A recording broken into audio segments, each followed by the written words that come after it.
Almost a year later, I had my first child. She's in the mental hospital. Full story. Updated story. I was with my wife for half my life, almost 40. I never thought she would leave or cheat. I really did love her, but it wasn't perfect. We had friends who cheated, and she would always say she could never imagine being with anyone but me. A week after our almost 10-year anniversary, she went to visit her parents. The warning signs were everywhere, but I trusted her love for me. She had the signs of a drug addict, never worked for years, personality disorder, always right. She would have guys and couples messaging her about sex and hooking up. She would say they annoy her and were just being friendly, ignoring the sex talk. I should have known better, but you really think you know someone after 15+ years? She called me every day, but the day before she called to break up, she didn't for days. I knew something was up, and when she did call, it was gaslighting. She demanded I get out of the house that day, lied about wanting kids for almost 10 years. The threats would keep coming after a few days and police calls. She finally showed up to talk. It took some convincing, but I found out she messed around. She lied about the drugs, but I found them in her bag. She was also on a chat group where I saved the videos and texts. It disgusted me. It was the most bizarre behavior I've ever witnessed. I got the separation done in 24 hours thanks to my job and family friends. The fighting afterward was rubbing in my face what she did with other people, ordering me like a slave to do certain things, trying to belittle me. I've had health issues which she tried to suggest was drug-related. It wasn't. It's stress and trauma-related. She was forced to move back home over 5 hours away, but it cost me the place I was living in, my pet which I love more than myself, and I'm back with my parents for a few months, so I'm not alone. I have a great job and supportive friends. Everyone has told me I look much better since I left her, but it feels like people are just being nice. I don't know what happened to her. She never even cried. At one point, I thought I broke through and we could work it out, but she went for a drive, and when she returned, she was back to being cold. I even found out she wanted me out of the house so she could have the disgusting people she cheated on me with stay over. I'm not dating. It feels too soon, and like I'm cheating, but I'm trying to start a new life. I joined the gym. I get out every day, whether it's a drive or a walk. My friends have been supportive. I have her blocked on everything because my blood pressure would spike just seeing her name. But I wish I could get over the anger. I can't because she's not even sorry. I just needed to vent, to be honest. The one person I thought who would be there forever treated me worse than anyone in my entire life. She keeps trying to act normal and be friends, but not after what she did. I wish I could send her an email telling her everything I feel, but it would fall on deaf ears. I'll be getting rid of my wedding ring today. Holding on to it is holding on to something that I know will never happen. My relationship was a lie. I wish I could get over the anger, but I can't.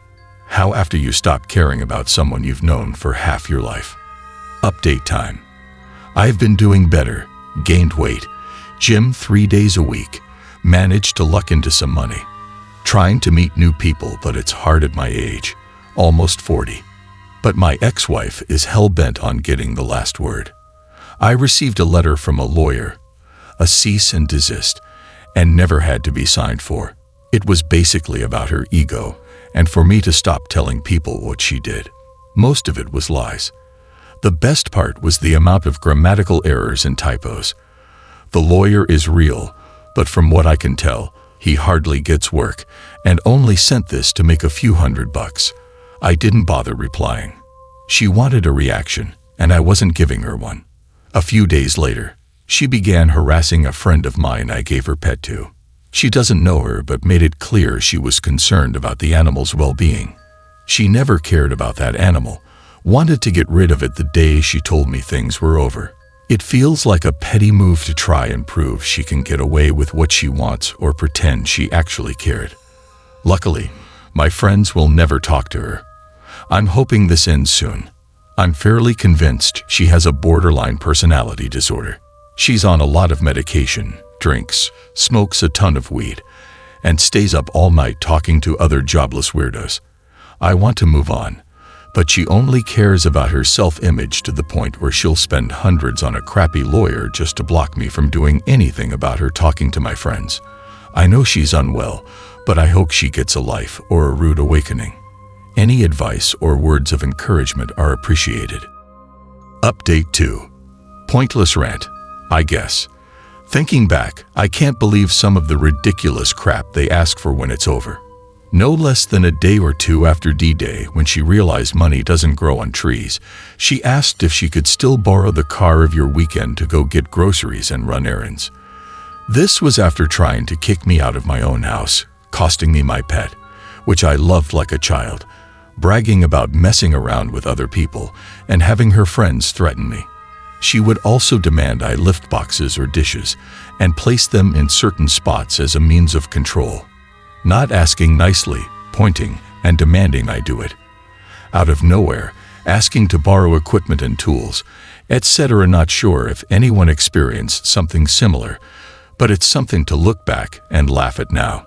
Makes me realize what they're really like when they're not something they want. Next update.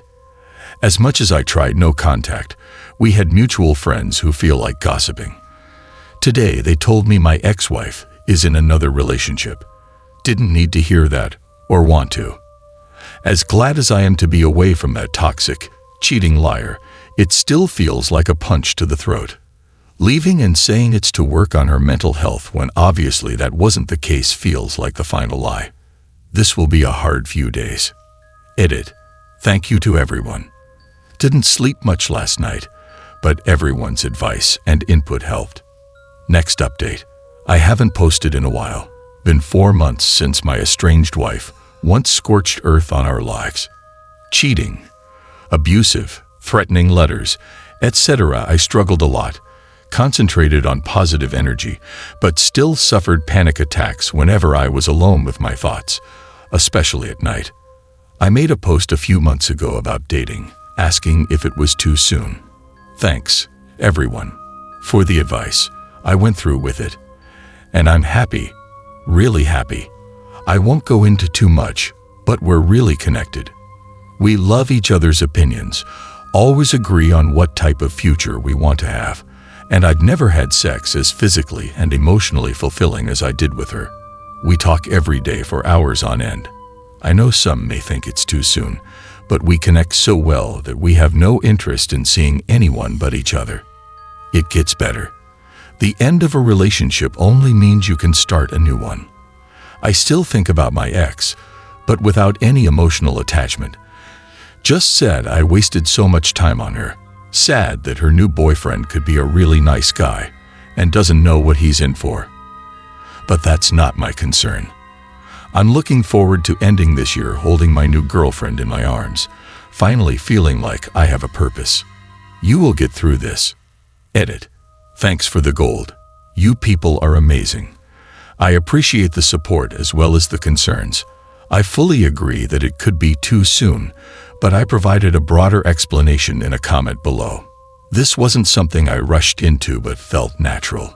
We're both taking baby steps, but at the very least, I can say it helped me realize how unhealthy my old relationship was, and there's something better out there for everyone. Final update. Almost a year later, I had my first child, and she's in the mental hospital. Don't think my posts were memorable, but I figure I'd post again to hopefully give someone a bit of hope. August 2020. My male, 38. Wife female, 35. Of almost 15 years left me. She had been chatting with other men, women, and other acts, which I discovered by going into chat rooms she enjoyed. She lied about wanting kids for years, then tried to turn around on me, saying I was using her for kids.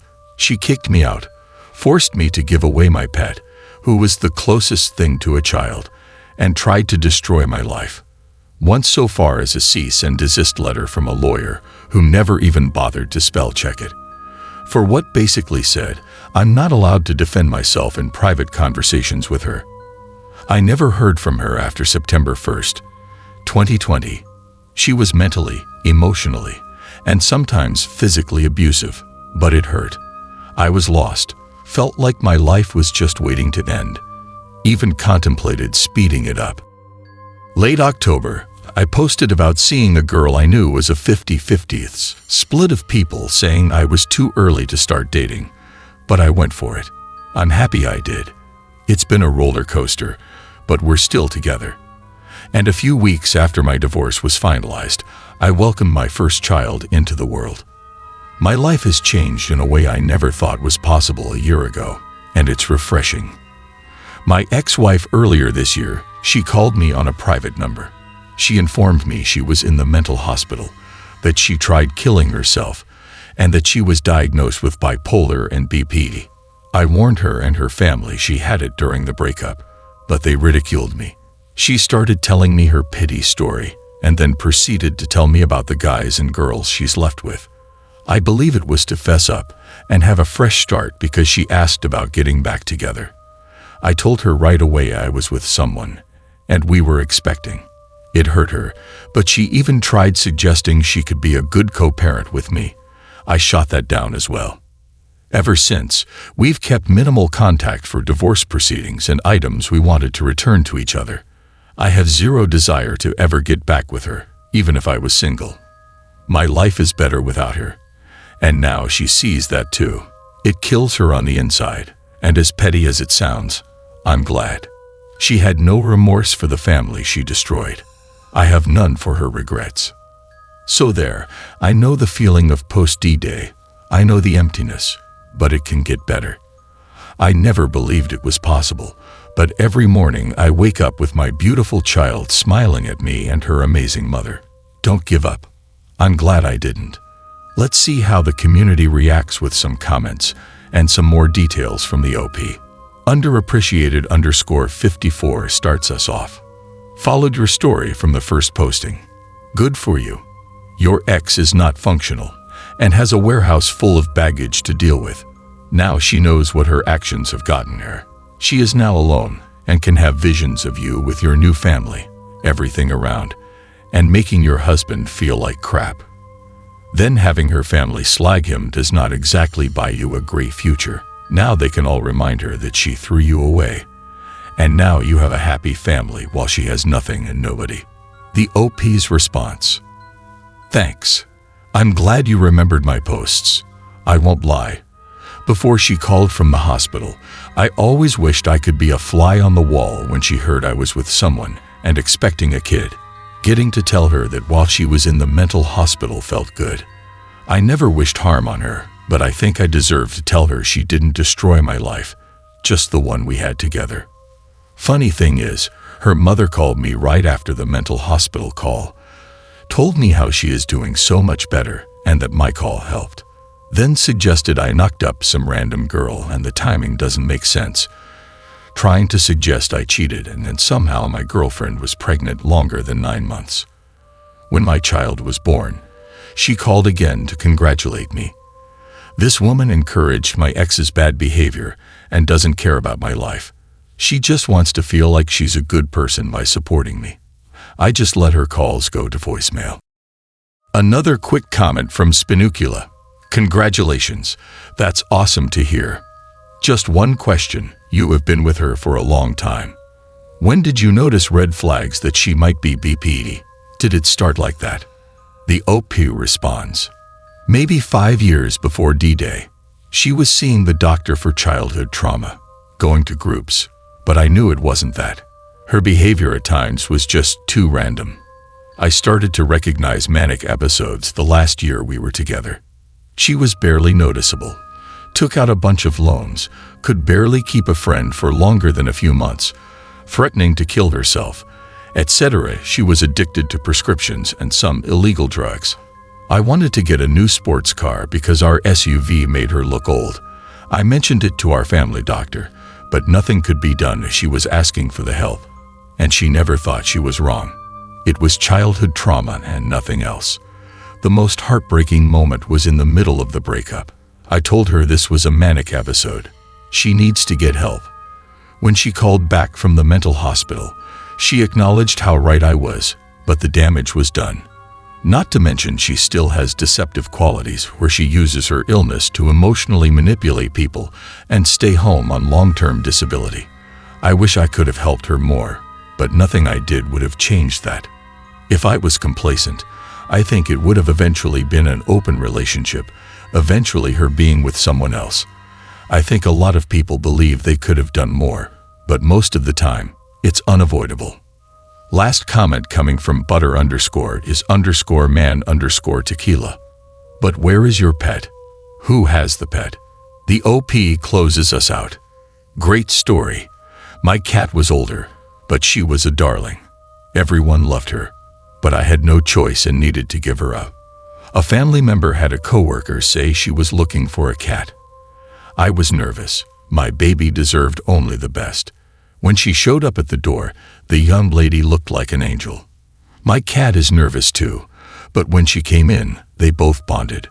My cat is older, so it's amazing she took her. Not only that, but she sends me pics all the time and spoils her. The worst part was hearing her cries when I put her in the kennel and scrubbing her fur out of everything just so I wouldn't fall apart thinking about her. But I got lucky. She went to quite possibly the best owner I could have asked for, and I also gained a new friend.